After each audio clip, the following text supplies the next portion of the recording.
guys and gals, how you doing? This is the Big Dog, Benny Henderson Jr., and I'm coming at you from the BigDogPodcastShow.com. Hey, here in a second, where I'm going to play an interview I just recently conducted with Dave Naruszewicz. I forgot his name right, his last name right. He is the lead singer of the metal band VYCES. Now, this was a tremendous interview in my opinion, but you check it out for yourself and you decide. And if you like it, share it. Press the like button, share it, and do all that good stuff. But be sure to check the band out, man, at VYCESofficial.com, their Facebook page out, and just support this band, man. They're a tremendous, tremendous band. But here's an interview I conducted. We're going to go and just jump right into it, man. We hope you enjoy. I like these kind of interviews, man, because they're just like, you know what I mean? They're more interesting. They're more real. Exactly, and like right now we're recording so everybody knows how unprofessional I am. Hey, this is the Big Dog, Benny Henderson Jr., and hey, this is the BigDogPodcastShow.com, and my unprofessional ass is on the line with Dave, the lead singer of VYCES. Now, I failed to pronounce his last name because I live in East Texas, and you know how we talk, we're pretty fucking dumb. How do you pronounce your last name? I should have asked this. I'm gonna put you on the spot. I want to see how you pronounce it first. All right, this is okay, give me 3 tries. Naruszewicz. No, that you nailed it. Naruszewicz, yeah. No shit, that's the first. And I'm sober. I'm doing the show sober. That is crazy, and I got it. But hey man, growing up with that name, man, trust me, man, I had to have it. My teachers said to always put like it taped to my desk, you know. What is that? Is that a German or? It's Polish. Polish. It's Polish. See, I just said Polish community in Chicago. Then I turned around and fucked up and said, "Is that German?" I'm like, I told you, man. You're not dealing with fucking, you know, someone who's very intelligent, man. So they kind of, Shauna kind of screwed you on this interview. You're going to call her after this and be like, "Don't ever let me talk to that fat Texan again." No, I'm gonna be like this. Hey man, I got a 3-hour van ride, man. Put me on the phone, bro. Yeah, and you're in. So everybody out there, we're Dave. He's the lead singer of VYCES. Man, listen, the band is. You guys, you know, as far as doing my research, which I'm not very good at, you know, this has been a labor of love getting this going. The past 3 years and just making the music, and now you guys are. You have the band. You guys are rolling with a new EP, which dropped October 20th. Devils? And now you have the new single out, Devil. One's plural and one's singular. But, man, how's it feel? You got to be ecstatic about all this finally just coming out. It's just nice to see it all come together, man. You know, when we put this together a little over 2 years ago, you know, we sat down and just really decided we wanted to write all the songs first and put together the whole package before we actually decided to go play shows. You know, we wanted to do everything in order. You know, we wanted the audio experience to be one experience. We wanted the live show to be another experience. We wanted the visual, like music videos and stuff, to be a totally another experience. So we really wanted to concentrate on everything being the best. You know, because if you're not doing it the best, somebody else is doing it better. You know, so. We just really wanted to put it all together, and then after we got all the songs together, and we recorded with Augustus Krines, just an awesome guy. If anybody's looking for a killer recording, man, he's the guy to go to. And then after that, man, you know, we started putting all the rest of the band together, and we started playing live, and you know, 10 shows later, we're on tour, man. So yeah, it feels awesome. And it has to be a really cool tour with the guys that you're touring with, man. Oh yeah, everybody's a trip too. You know, it's a really like. It's a really fun tour. For a first tour, it's everybody's first big tour, you know? So everybody on this run, this is their first big tour. Obviously not their first tour as musicians in those bands, but with their specific band now, this is their first tour. So it is a lot of fun, and we're working out all the kinks, and every night's getting a little bit smoother and smoother and smoother, and everybody's getting to know each other now because we're a good week into the tour, so like a week and a half, 2 weeks almost into the tour, so you know, it's comfortable now, and it's great, and everybody's playing great, and it's just, you know, it's definitely it's worth coming to see, and it's explosive, I would say. Well, your thoughts, excuse me, your thoughts thus far on the reception and the attention that the first single has garnered, the single Devil. Your thoughts on it thus far, the reception from the fans? You know what? Everything has been really, really positive at this point, and we're very, very fortunate and lucky to have that response. People are starting to review the record right now. We got a really, really good one the other day that I heard this guy was pretty hard on bands as well. Just put it out there, but he gave us an A on our record. We've had a really good response to our live show, so everything's been a real forward, very positive and forward progress kind of thing for us. So we just want to keep that train rolling and go out there and nail it every night. Well, I really dig the new single Devil. And I'm not just saying that, but I really do. And the video is pretty cool itself. But I gotta ask this, man, because could you kind of explain the song a bit, the meaning behind it? Because, and I'm saying this because I know for a fact some people are just going to see the name, the title itself, and automatically just have an opinion of it. Oh, that song, it has to be evil because it has the devil, whatever. But just, can you kind of walk us through the meaning and of the song? Basically, the devil's more of a metaphor. It's a metaphor basically for. I wrote the song about people kind of like pushing you and someone into a corner. I mean, everybody's been there where you just kind of get taken advantage of. You're a nice guy. You let a lot of people kind of like walk all over you, but everybody's got their breaking point, and everybody's got that evil side of them that you don't get to see until you push somebody in the corner, or you push somebody into a place where they don't want to go anymore. And that's what that song's about. That song is completely about pushing someone to that point where now you get to see the really horrible part of myself.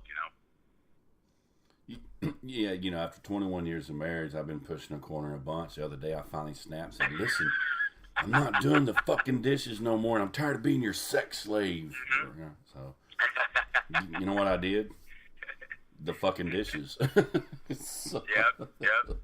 But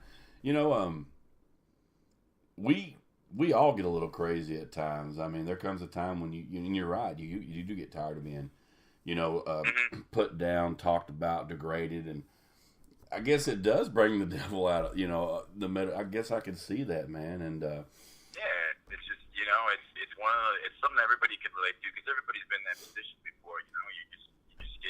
You roll with the punches until all of a sudden it becomes so terrible for you, and people are taking advantage of you, and and you gotta finally push back and fight back. And, it's not gonna come out nice. It never comes out like nice. No. So yeah, so that's what that song's about, and it's not necessarily beating the devil itself, but it's just a metaphor for it. Yeah. I get it. And it's kind of reminded me of, I remember Motley Crue, one of their, Shout Out the Devil was a tremendous album. And I remember everybody was like, see, we live here in the Bible Belt, and there's nothing wrong. Hey, there's nothing wrong with, but everybody's like, oh my gosh, that song's about the devil. And he's like, no, man, it's about anybody who treats you bad, anybody who, does this or, But I got to get a little, I'm not trying to get serious on you, Dave, but I got to ask this, we're speaking of getting a little bit of crazy because of what life throws at you. Man, this turn on the news, man. This world really seems to be getting crazier every damn day. I mean, just look at the election between Trump and Clinton right now, and people right now are actually ending friendships, whether on Facebook or real life, because of difference of opinion on politics, religion, etc. In my opinion, there seems to be no tolerance anymore for diversity. It's like, kind of like social media is kind of like causing people to be like arrogant, narrow-minded assholes. It's like, my opinion matters, your mind doesn't. In your opinion, man, what the fuck is going on with this world, man? I mean, doesn't it seem like social media is a great thing, but at the same time, it can be a double-edged sword? Well, I feel like those people that kind of put themselves in one thing and aren't open-minded enough to realize that other people have other opinions. I think those people are going to live a very boring and their lives are going to kind of suck, to be honest with you, because They're not open to the fact that, guess what? You know, you can even relate it to this, you know? What if I like this kind of music and you like this kind of music? There's no way I'm going to get you to stop liking the kind of music you like. You know? The only thing I can do is turn you on to new music. You know what I mean? Exactly. So, you know, that could be related to, you know, any of that stuff. You know, I think the whole Trump and Hillary thing is hilarious to me because people are actually just voting who they hate less. You know, it's not. They're not really voting for somebody they want to vote for. You know, so I mean, exactly. We're kind of screwed in that thing. You know, I mean, you know, as far as like, you know, the religious stuff, man, religion's crazy, man. Yeah, people are like killing each other over it, you know, and they're using it to their own, you know, they're basically using religion for completely the wrong reasons, you know. They're kind of making up their own religion and justifying it with religion. Exactly. And that's stupid, you know. It's just like, you know, I believe what I believe, you believe what you believe, and let's all be happy, you know. But doesn't it make the world a lot better place? I mean, you're a Chicago Bears fan, and I'm a Dallas Cowboys fan, and here we are not talking shit to one another, even though we won. Oh, but anyways, it was. I can't talk shit though. I'm a Bears fan. Hey, listen, Dallas. I could talk shit up until December, and then after that, if they bring Tony Romo in, then I got to stop talking shit because it's over. Well, kind of a funny story about Tony Romo. I went to school with him. Really? Yeah, I went to Eastern Illinois University with him. No shit. Did you know him or just you didn't? Or I did know him. Really? I did know him. Yeah. Was he cool or just let us know, man? Super cool dude, man. Real cool. Down to earth guy, real nice. You know, just very humble, man. You know, and you know, little did we know then, man. It was like blew my mind when I watched him on TV. Man, I know he got drafted, and then all of a sudden, next thing you know, he's starter for the Cowboys. And it's just like what? Yeah, it's crazy. Yeah, you know? And he's honestly, me as a Cowboys fan, I love Dak Prescott because Romo's what. 36, and that's still young, but as far as a quarterback in the NFL, that's old. And I'm just worried about the dude, man. He's gonna be like doing hover around commercials next year because he's been hurt so many times here in the past few years. And but hey, man, he does get a lot of flack though. But it is. Well, he's a celebrity, man. Of course, he's gonna get flack. You know, I mean. Yeah. The thing is, man, the thing about any NFL player, man, I think is they're all players, man, and they're going to play until they just, they got to make that decision for themselves, to move on. I think he's going to be a fantastic sports, caster. I think that's where he should go after he's ready to be done playing. He's going to play until he's ready to stop. Man, he has some big freaking ears though. That's just. He can hear you right now. Yeah, he's like, what? I would do something, but my hover around battery's down. No, I'm just kidding, man. But yeah, I didn't mean to get all crazy on you asking that serious question about people, man. Oh, no worries, man. That's what makes it fun, Yeah, but diversity, man, it's really, to me, that's what makes the world go around is people being different. I mean, if we were all the same, dude, it'd be boring as hell. Yeah, right. And, absolutely, man. There'd be the same jokes every day. Yeah, exactly. Like, hey, why the chicken crossed the road? Food every day. Yeah, right. No shit. That's crazy. But how was it working with Augustus, man? I mean, this dude, he's produced the likes of Dead Rabbits, Westfield Massacre, and just so on, man. It had to be kind of cool. You know what's fun about working with Gus is he gears all the songs. So what we would do is we would put we'd write a bunch of parts and send it across the country because I live in Chicago. I don't live in Los Angeles where the band is based out of. So I fly out there twice a month to play in the band. And how we do it is when I'm home, we just write songs and we send it to each other, we'll send files to each other and we'll bring all the parts in and we sit down with Gus and he's really good at helping us put it all together, and really, really getting the best out of all of us. And he's really fast with everything too. So we would go in each song. This is how we wrote it. This is kind of crazy. I've never written like this before, but we would go in and write all the music, put all the music in one day, and the next day I would go in because I usually have my chorus melodies and everything done already, but I would have to write the rest of the song overnight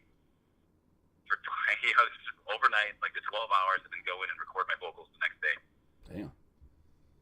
Yeah, it's hardcore.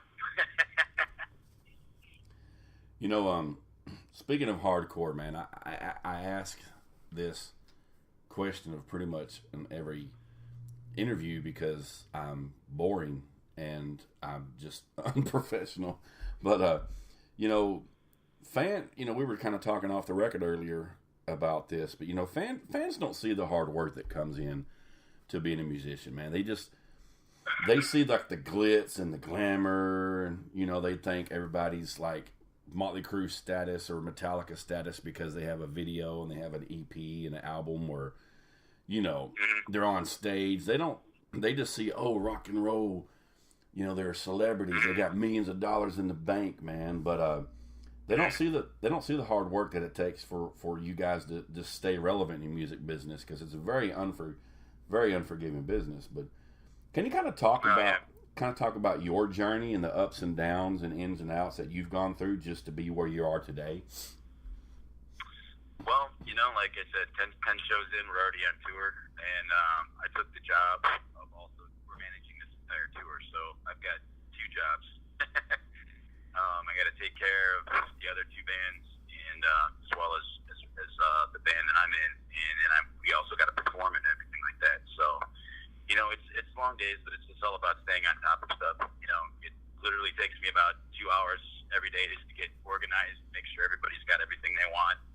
And then, you know, organize our day you know, for interviews and whatever we got to do. And then there's driving and travel involved, you know, to make sure everybody's eating, everybody's healthy. And then we get to the venue, load in, set up all of our merch, do our sound check, get ready. We'll do the on-the-spot interviews there when people come in and do the live ones. And then we get on stage, we play our set, and then afterwards make sure we're hanging out and get to meet everybody and, you know, creating new fans and meet new friends and stuff like that. You know, it's a 15-hour day for us, you know, every day. And you either like it or you love it. And there's definitely a difference. The people who like it won't make it. The people who love it will. You know what I mean? Because you kind of really learn to become a zombie on the road. You get 3, 4, or 5 hours of sleep every night. You do it up all over again. Yeah, it's kind of like me being a gay porn star, man. It pays good, but the job's a pain in the ass. It's just, just constantly tired. Constantly. What about your downtime though? What does Dave do to relax when you're not riding or on the road or touring? I mean, it ain't trying to get too much in your personal life, but you're talking about split. Oh man, I like to you know, I like to make sure that I'm keeping myself active. So every single day when I'm actually at home. I work as a bartender when I'm home, so I usually work at night, but make sure I get up at 9 o'clock every morning just to make sure that, you know, I go and sit in the studio for a couple hours, so it's in my best interest to at least try to write something. And then, you know, I go work out and stuff like that, try to eat healthy and, you know, just be on top of stuff when I'm home, you know, and I like to go out and kick it, watch sports, and, you know, pet my 3-legged dog. Hang out with my fiance, you know, it's all good. So you really do have a 3-legged dog, or you're just making a sick joke? I do have a 3-legged dog. It's a rescue. Really? That is awesome. That is so cool, man. That is so cool. Yeah. 3-legged dog. What's his awesome, name? Man. His name's Chewy, because he chewed his leg off. What? Yeah, he got like caught in a trap, and Oh. That's a story about him. That's cool. Hey, we're talking about hardcore. That's hardcore. Yeah, no shit, man. I don't know. I woke up with a chick one time who's really ugly, and she's already chewed half her arm off. I was the ugly one. I thought she was ugly. It's crazy, man. A lot of bad jokes.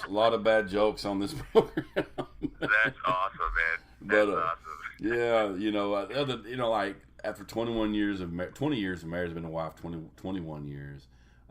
It's like, you know, I've gained weight, a lot of freaking weight, but it's like I look at myself and I don't see what everybody else sees, you know. The other night, man, like, I was fixing to like have relations with my wife in the biblical sense where we lie together, and she turned the light off. I'm like, baby, no, girl, you look good. She goes, no, it's not for me. Trust me, it's not for me. I'm like, what? But a 3-legged dog, that's crazy. I got like a fat cat. I mean, like, we got her, like, no one wanted her, and I'm like, yeah, we'll take her, and I didn't realize that that's the way to go, man. She poops like a human. Go, oh, she's she's cool, but I think she's like retarded. But she's cool, man. Like she's really fat though. I mean, like seriously, you can't pick her up 'cause she goes. She can't breathe. Oh, really?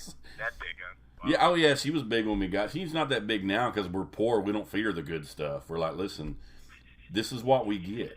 You know, kind of like my kids. And they don't have a juice box. It's always Surefine, the cheap stuff, man. But you know, now I'm not trying to pigeonhole you guys into like a certain sound, you know, but Vice's the sound has been compared to the likes of Chevelle, Killswitch Engage, Breaking Benjamin, and you know, although that's not a bad group of guys to be associated with when it comes to the tunes, but I want to know your thoughts on the band's sound and what do you feel influences the sound of Vices? You know, a lot of the stuff that we do, we've been kind of like thrown into like a new metal slash, you know, hard rock, active rock sound. And that's exactly what we were going for. You know, we wanted to create the songs so people can, you know, big choruses, you know, memorable choruses, man. Because if you got someone singing your choruses the next day, just finding themselves walking around humming the tunes and stuff like that, you got them. You hooked them. You know what I mean? You did your job right because that's what the song is all about. You know. So I mean, you know, I wouldn't even say it's being pigeonholed. You know, it's being grouped in with a lot of really good bands. You know, and our goal was to be able to play with the really, really heavy bands and also be able to play with the, you know, the lighter active rock bands. So we were trying to write everything from, you know, some face crushers to all the way to some like, you know, some basically like mellower stuff, you know, but still, you know, our big thing is working and making sure our chorus melodies are just gigantic, you know. Well, I dig it, and like I listen to everything from gospel to death metal, you know. So, you know, I got a wide, but I dig it. Now, it hasn't passed the drunk test yet. Tonight when I'm drinking, I'll listen to it, but I'm pretty positive that it will. So, you know, but I always do like a sober test and a drunk test, and it passed my son's test. He's 19 and really. And I said, hey, check this band out this morning, you know, when I come in from work. And he's like, oh, that's pretty damn good. So you passed my son's test. So that's awesome. That's, you know, awesome. My 15-year-old daughter, I'll let her listen after a while, and I'm pretty sure she'll like it. Now, my wife, she's just mean. I'm curious to hear what the drunk test goes. I'll tell you what, man. I'll text you tonight drunk and let you know. But okay. Well, what do you drink? What do you drink? I'm a cheap drunk, dude. I'm from Texas, man. Keystone Light. I can't drink anything heavy. Keystone Light? Yeah, don't make fun of me, man. Drunk on that? Do you what? Drink like 30 of those? Yeah, man. I drink so many. Well, no, I'm thinking about. My friend said, Benny, you're into quantity, not quality. There you go. What's your drink of choice? You know, honestly, I drink Budweiser and Jameson if I'm in it to win it. You know what I mean? I don't really have an off button. I'm either drinking or I'm not drinking. Holy shit, and, Budweiser? Oh yeah, dude, I shall bow down to you. Budweiser's like, holy shit. I mean, dude, I could either buy a case of Keystone Light or just buy one tall boy of Budweiser. I can't drink that Keystone stuff, man. That's a man's beer, Budweiser, bro. You can at least drink Busch Light. Busch Light, yeah. No, see, you know what's so funny? I used to drink Busch Light. You know the reason why I got on Keystone was years ago.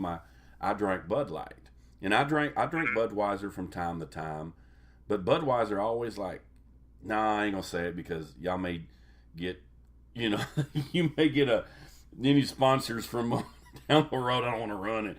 But Budweiser, but you know, Budweiser gave me the poops. Okay, I'm just gonna be honest with you, and like tremendous bad headache. So I drink Bud Light. But my aunt, who's passed away now, who I just was like, I loved her with every part of. You know, she was just such a great woman.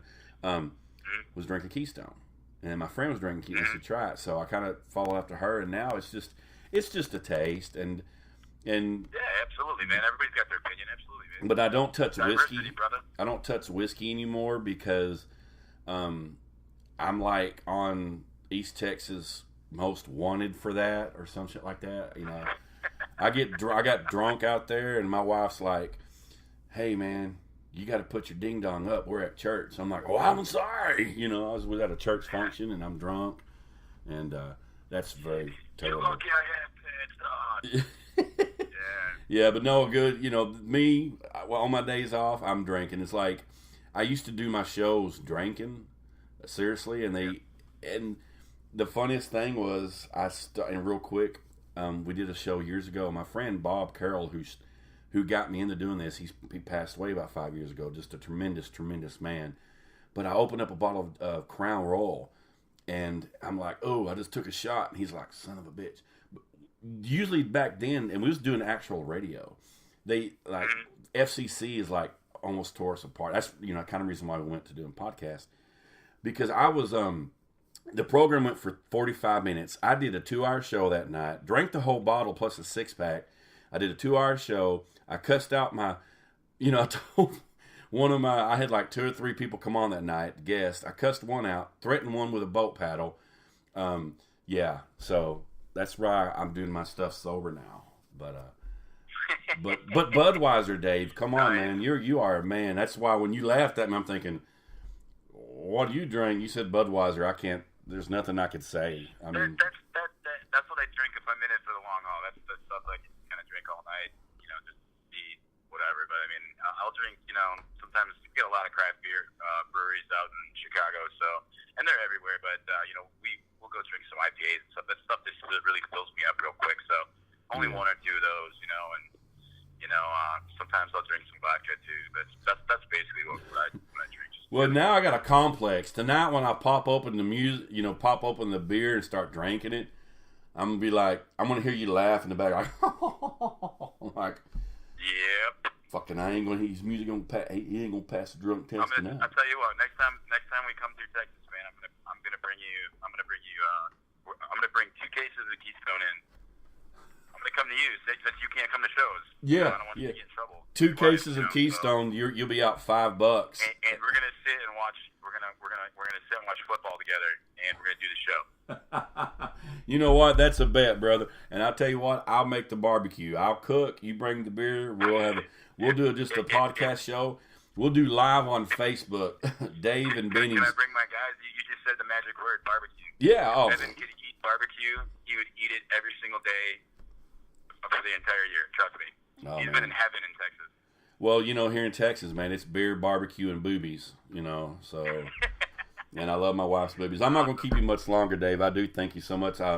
But I got to ask this, man, in closing of this interview, and if you have anything to say, like you'd like to say to the fans, to the haters, which you don't have no haters, but I'm just saying to the ones out there who, the fans and the ones who possibly could be a fan.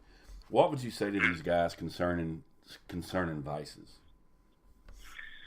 I would say, go check out the record. You can stream it first, and if you like it, definitely support and pass it along, share it. Definitely make it out to a show because we're out there throwing down every single night. And we've got the whole deal. We bought all this insane stuff for the stage. We put on a very explosive live show, and we're just ready to get out there and meet everybody and do everything. So if you guys are ready to, come out and check it out, we'll make it happen, All right, good deal. Guys and gals, that was Dave Naruszewicz. I can't see I got it right the first time now. You got it right the first time. Yeah, but we've been on the line with Dave from Vices, man. This is the big dog. And remember, God bless, be safe, be good. Keep your metal loud and your rock hard.